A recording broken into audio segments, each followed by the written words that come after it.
l'Acadie tient son nom du jardin des dieux de la mythologie grecque. C'est ici que sont les plus belles terres d'Amérique.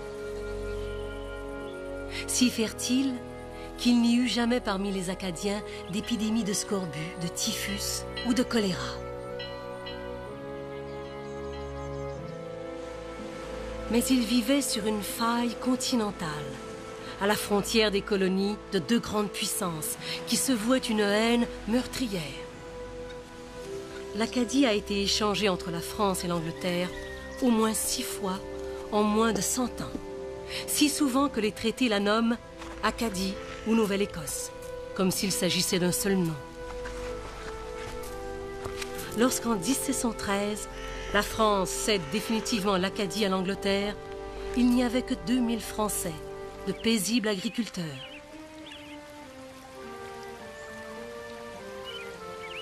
On leur accorde 1 an pour déménager. La majorité des Acadiens décident de rester sur leur terre. Les Anglais exigent un serment de fidélité au roi. Les Acadiens tergiversent, puis refusent. Un délégué de Beaubassin explique pourquoi au gouverneur d'Annapolis royal. Chaque fois que nos ancêtres ont été sous la domination anglaise, on n'a jamais exigé d'eux de pareils serments. Cinq ans après la cession, le gouverneur Richard Phillips écrit à Londres. Ils ne prêteront pas le serment d'allégeance, pas plus qu'ils ne quitteront le pays. Après avoir cédé Terre-Neuve et l'Acadie à l'Angleterre, la France décide de consolider sa seule possession sur la côte atlantique, l'île Royale. En 1720, elle y construit une énorme forteresse militaire, Louisbourg. En quelques années, Louisbourg devient le centre de la pêche et du commerce français en Amérique et la hantise des autorités de Boston. En 15 ans, la petite population française d'Acadie a doublé. Ils sont maintenant 4000. Leur fidélité à la couronne anglaise est maintenant devenue essentielle. Phillips décide d'obtenir le serment tant exigé. Il leur promet qu'ils seront dispensés de porter les armes. Phillips n'en dira pas un mot à ses supérieurs à Londres et cette promesse ne fait pas partie du serment. Je promets et jure sincèrement en foi de chrétien. L'astuce de Phillips réussit. Le notaire, Alexandre Bourg-Bellumeur, était témoin. Sa Majesté le roi Georges le Second. Nous certifions que son Excellence le Seigneur Richard Phillips a promis aux habitants des mines qu'il les exempte du devoir des armes et de la guerre contre les Français et les sauvages, et que les 10 Français se sont engagés et ont promis de ne jamais prendre les armes contre le royaume d'Angleterre.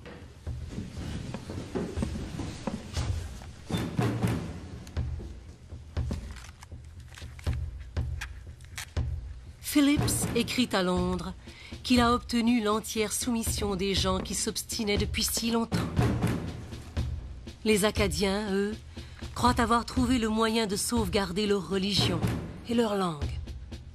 Dès 1730, les Anglais appelaient les Acadiens les neutres ou neutres français.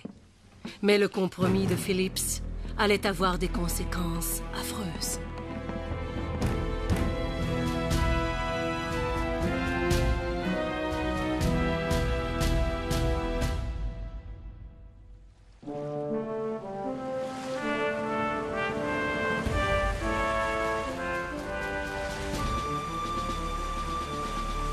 En 1755, un vent de haine souffle sur l'Amérique et l'Acadie est au centre de la tourmente. Louisbourg était devenu une telle menace à la suprématie commerciale et à la sécurité de Boston que 10 ans auparavant, le gouverneur du Massachusetts, William Shirley, et une armée coloniale s'en étaient emparés. 3 ans plus tard, à la consternation de ces colonies américaines, l'Angleterre remet Louisbourg à la France. La rage de Shirley contre les Français est sans borne. et elle vise d'abord les Acadiens. La province de la Nouvelle-Écosse ne sera jamais hors de danger tant que les Acadiens y seront tolérés. Si j'avais une armée, je marcherais sur les mines et sur Grand Pré. Je détruirais les digues, je dévasterais la campagne, je noierais ce nid de vipères. En 1749, les Anglais ont construit leur propre forteresse, Halifax. Les Français incitaient les Indiens Micmac à harceler les Anglais. Le conflit est inévitable. À l'été de 1755, le correspondant du New York Gazette écrit d'Halifax. Nous formons le noble et grand projet de sortir les neutres français de cette province, car ils ont toujours été secrètement nos ennemis. Si nous réussissons à les expulser, ce serait une des plus grandes choses que les Anglais auront accomplies en Amérique. Car, selon tous, cette partie du pays qu'ils possèdent compte parmi les plus belles terres du monde. On pourrait y installer des bons fermiers anglais à leur place.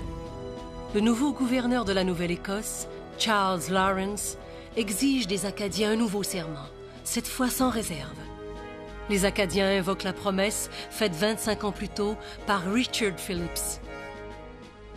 Nos pères, ayant prêté pour eux-mêmes et pour nous un serment de fidélité qui a été approuvé plusieurs fois au nom du roi, nous ne commettrons jamais l'inconstance de prêter un serment qui change tant soit peu les conditions et privilèges qui nous ont été accordés par nos pères et nos souverains dans le passé.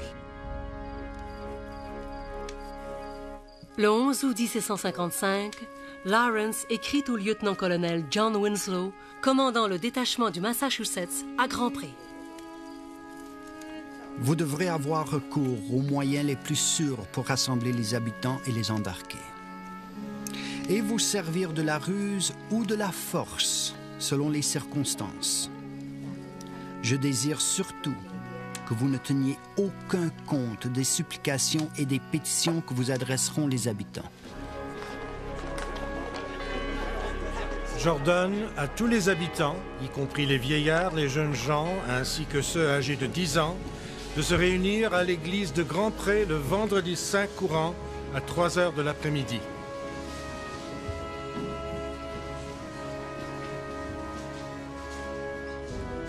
Le devoir que j'ai maintenant à remplir, bien qu'impérieux, est très désagréable à ma nature et à mon tempérament, comme il vous le sera à vous-même, qui êtes de la même espèce que moi. Vos terres et vos maisons, votre bétail et vos troupeaux sont confisqués, avec tous vos autres effets, excepté votre argent et vos objets de ménage, et que vous allez être vous-même transportés hors de cette province. Non! Vous n'avez pas le droit!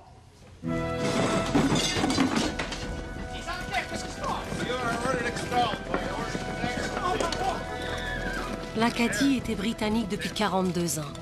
Presque tous ces gens étaient nés sujets britanniques.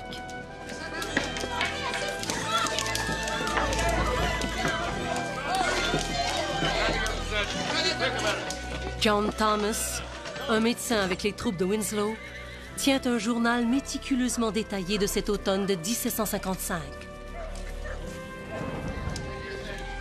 2 septembre, temps agréable. Le lieutenant John Endicott et ses hommes ont brûlé un village à un endroit nommé Petiojac. 18 septembre, tempête de vent, beaucoup de pluie et de neige. Le major Pribble et ses hommes de retour, ayant brûlé 200 maisons et granges.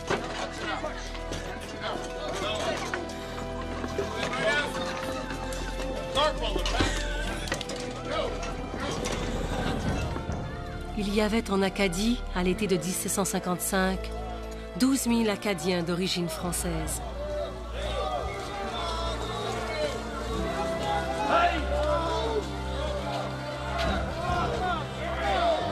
Cette année-là, 7 000 ont été expatriés.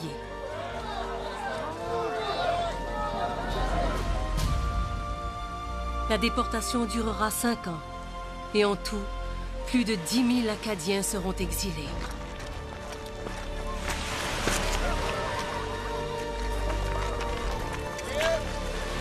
On a commencé à embarquer les habitants. Les femmes très affligées portaient leurs nouveau-nés dans leurs bras et d'autres traînaient dans des charrettes leurs parents infirmes et leurs effets. En somme, ce fut une scène où la confusion se mêlait au désespoir et à la désolation.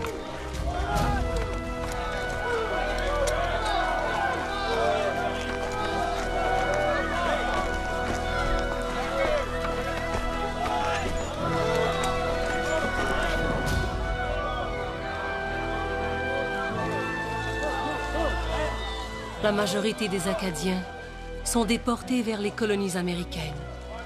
On n'en veut pas.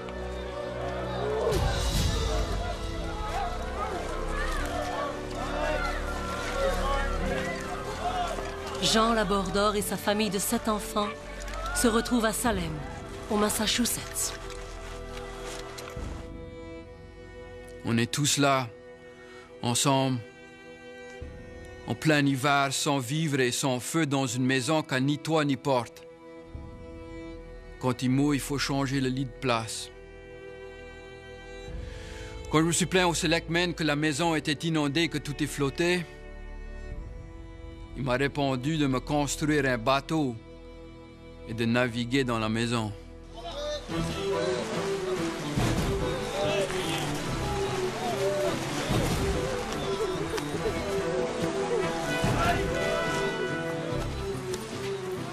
Un tiers des Acadiens vont mourir de typhoïde, petite vérole ou fièvre jaune.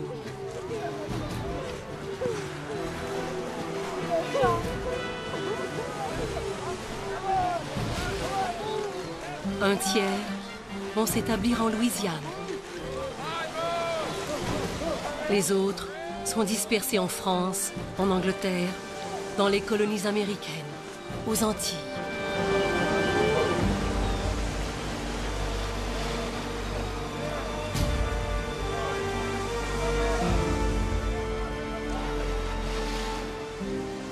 Lorsque la déportation cessera, il ne restera en Acadie que 165 familles françaises, moins de 1000 personnes. En 1756, le vent de guerre qui souffle sur l'Amérique va devenir un ouragan.